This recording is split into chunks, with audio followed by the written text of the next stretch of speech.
Dalawang parcel mula sa Amerika ang nasabat ng mga tauhan ng NAIA Interagency Drug Interdiction Task Group sa Parañaque City. Nakabalot ang mga ito sa isang tea-bag na naglalaman ng kush na nagkakahalaga ng 10 milyong piso. Narito ang balita ni Paul Montibon.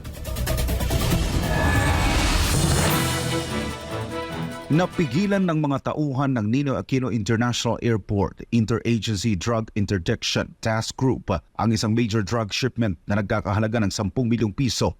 Ayon sa ulat ng PNP Drug Enforcement Group, bandang alas 11:30 ng umaga noong Huwebes, Nobyembre 7, taong 2024, nang isagawang operasyon sa Cargo House sa Parañaque City, katuwang ang Intelligence, Foreign and Liaison Division ng PNP Drug Enforcement Group. Ang mga parcel ay nagmula sa isang tea company sa Ohio, USA at naka-address ito sa isang recipient sa Parañaque City. Habang nakasulat sa balot ng mga parcel ang Jasmine Pearls Green Tea at Herbal Teas, kalaunay napag-alaman na high-grade marijuana o kush pala ang laman nito na tumitimbang ng mahigit sa 7,000 gramo at may street value na mahigit 10 milyong piso.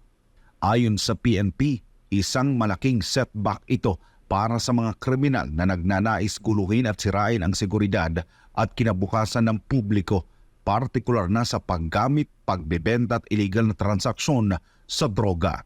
Agad namang dinala sa PDEA Laboratory Service ang mga ebidensya para sa laboratory analysis.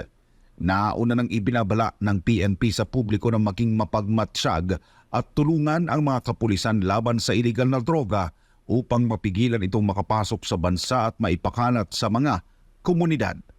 Para sa Diyos at sa Pilipinas kumahal, naguhulat Paul Montibon, SMNI News.